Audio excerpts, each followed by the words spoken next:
It does seem like a lot of the politicians are going to their corners, Charles, at least in this time that at some point right after Newtown it seemed like there was a moment where things were moving, but it seems like the bases on both parties are getting active. They are very active, but I do think the broad public opinion hasn't changed radically. It's not a left-right issue. It isn't a Democratic-Republican issue.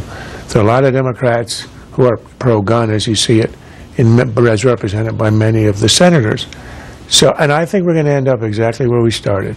We're probably going to try an assault weapons ban. It'll be a little bit tighter. But it didn't work. The numbers on it lasted for 10 years from the mid-90s, and the statistics on it had no effect. And the reason is simple. If we had an honest debate, the gun owners would admit that, yes, of course, guns contribute to homicide. The rate in Britain, where they don't have any, is 10 times as much as here. Japan had 11 gun homicides last year. That's a weekend in Chicago.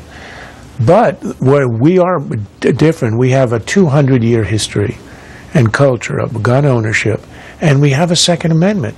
And we have a system that believes that the rights, the Second Amendment and other amendments, predate the Republic. And the point of having a government, as in the Declaration, is to secure the rights. In Britain, you have no such right. The government will control gun ownership. So unless you're willing to confiscate, which would be unconstitutional and would cause an insurrection in the country, as Australia did, these things are not going to have an effect except at the margins. And that's the tragedy here. There are